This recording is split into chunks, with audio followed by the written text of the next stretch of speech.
Hi, thanks for checking out my channel. My name is Tarsha Wiggins. I'm a licensed clinical social worker and certified alcohol and drug counselor.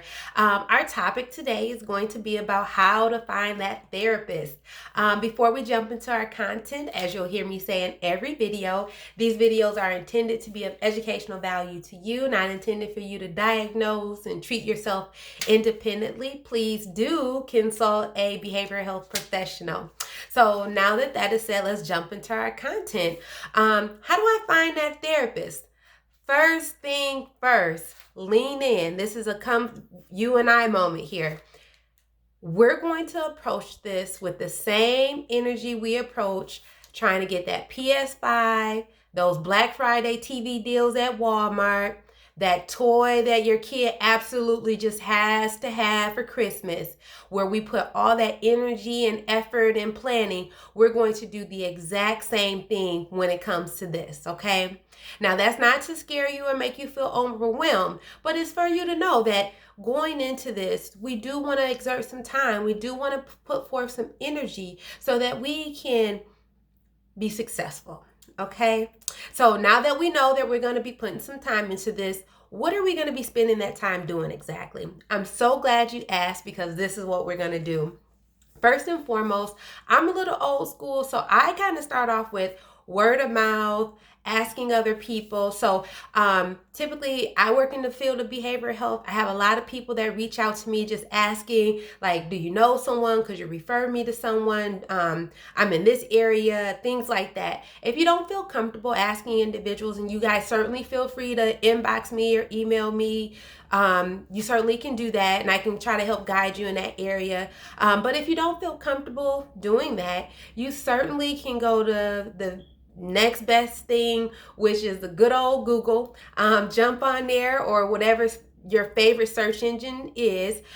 Feel free to jump on there, do some searches, therapists near me, or maybe Black therapists or male therapists, or fill in the blank. What's your criteria? What's going to make you feel most comfortable? Who do you think you'll feel most comfortable talking to? I know a lot of people have told me, I just feel more comfortable talking to women, or I prefer to talk to, man to man, or black man to black man, talking about my issues and things like that. So don't have reservation about that.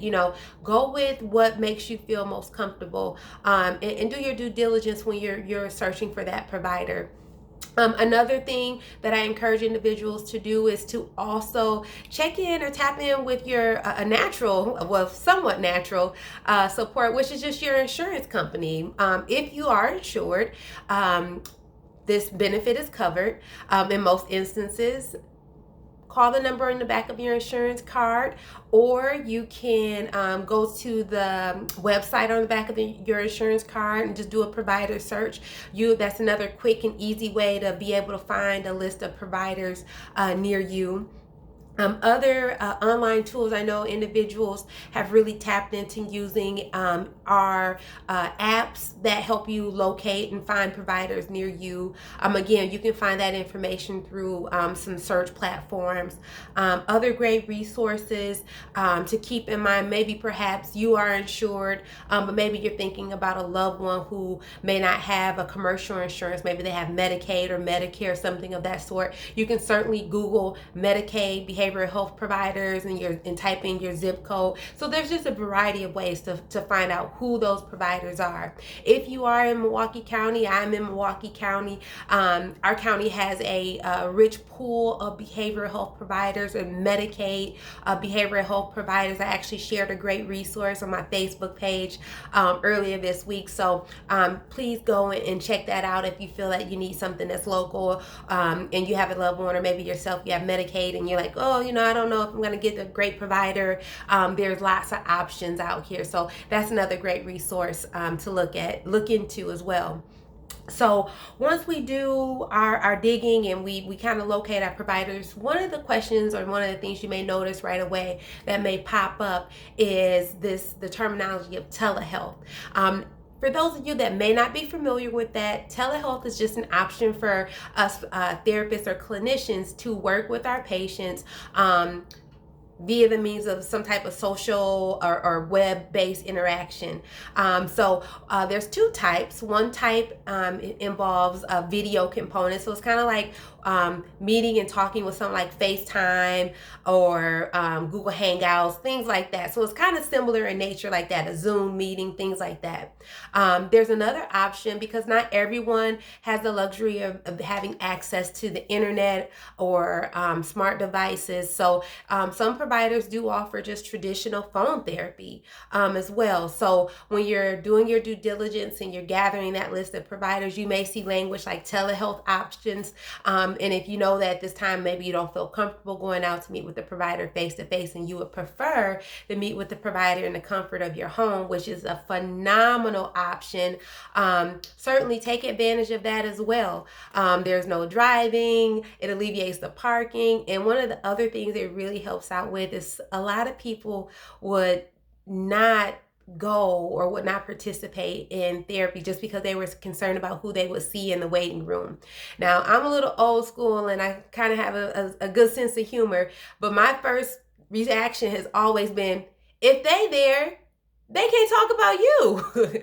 You know what I mean? Like we all are in this thing together, but nonetheless, it's a legitimate concern for some individuals, but being able to engage in telehealth takes that concern off the table as well. So just be mindful of that. Other things that you may want to know is that there's a variety of providers that you can see, and we all have some different initials behind our names. I'm a psychotherapist. My licensure is in the licensed clinical social worker, but there's other professionals that can also provide therapy to you, such as an LPC, a licensed professional counselor. We also have psychologists that also perform therapy, and there are very rarely some psychiatrists that also perform therapy. So if you're looking for a therapist and you might get confused with what these weird initials behind their names mean, that might give you a little insight. But again, you always can Google what the acronym means and you'll be able to figure that out as well.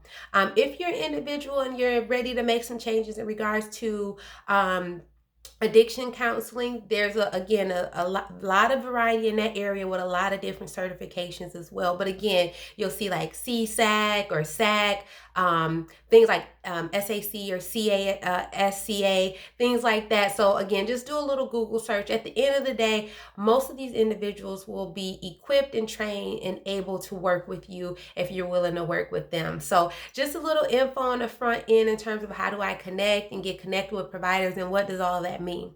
So now that you've committed to kind of doing a little research, you maybe piled a list of providers and things like that. How do you get ready for that visit? What do you do next? I always encourage people to request a consultation phone call. This is just a quick 10, maybe 15-minute phone call where you have the opportunity to engage and connect with the provider. Let's be honest, we don't vibe with everyone, okay? And there's no harm in that. Us professionals know we are not the best fit for everyone, okay? We know that. So this is an opportunity for you to be able to kind of screen the therapist. You know, this is your opportunity to kind of weed out, is this person even sound like someone that I might want to connect with or be able to connect with, especially when it comes to my personal needs, okay? And this is something I can't stress enough, the importance behind it, because when I talk with individuals or when I'm really invested and committed in something, I want to work with other individuals that have that same passion, motivation, and fire in them. So if I'm talking with someone and they sound disinterested, overwhelmed, you know, maybe one of the things is like, well, what made you become a therapist? How long have you been practicing? Those are great questions to ask when you're, you know, trying to get to know that provider and just get a feel for if this is a good fit. If they're disinterested or struggling to engage with you, or you're just not vibing with that person, it's very likely that you might not be able to vibe with them in subsequent sessions, okay? That, you know, we all have an off day here and there, but just something to be mindful of, okay? And as you get connected with the provider, you know, perhaps you do this phone consultation, continue to have the mindset that this is like buying a car or buying shoes, especially as ladies. if there's a birthday coming up, a trip coming up, something special, we have been shopping for weeks, piecing outfits together. We're Amazon priming stuff. Like, we put a lot of work and due diligence into making sure we have things together. And we want to have that same approach when we're looking at and searching to get connected with that provider. We want to be able to go in and just get a feel for this person. Let's just have a session or two and just see if this is someone that I can start to develop a relationship with. We can start to build a level of trust, someone I'm getting to know, someone I feel like I can connect to. Because the biggest thing in therapy is being able to build a level of trust, which helps us establish a therapeutic rapport. I can be warm and empathetic and all of those things, but if there's just something else that's just really off and that my client is not vibing with, or they feel like there's just something about me that is just off, or I just don't, it's something you can't quite put your finger on it, you got to go with your gut in those instances, because the purpose of therapy is for you. It's for you to be able to be vulnerable, for you to be able to feel like you can disclose things and have difficult conversations and be honest and be genuine. And if you're feeling guarded, or if you're feeling distracted or disconnected, we're not going to be able to do that. So these are just a few tips in terms of how do I get connected with the provider. Talked a little bit about different ways that you can search for providers. Talked a little bit about the energy and the effort that you're going to have to be put forth to do that as well. But also making sure that you approach things where you're interviewing the therapist, and making sure that there's a good comfort level and a good fit there as well. Do know there's going to be one-offs, and maybe it started off really well and now it just kind of feels like we're stuck. I can't stress enough the importance of communication, being able to just express how you feel, what your concerns are, things like that as you continue to engage with your provider. But this is just a starting block. This is not to scare you or make you feel like, oh, this is too intense for me. But there's some really great resources out here, particularly with COVID, the pandemic, and just the increase in mental health, the need for mental health. There's this great platform of telehealth that a lot of people are not using. And I encourage you guys, if you're struggling, or maybe you're not struggling, but you're just feeling like you can benefit from that added support in your life, these are great options. And these are some pretty good tips to help you start that process. So those were your mental health minutes. I hope you found these things to be helpful today. As I always say, do something good for somebody else today. Take good care of yourself, and I'll see you in the next video. Oh, and don't forget, please like, subscribe, share, all that other great social media stuff that you guys do out there. Thanks so much, and I'll see you in the next video.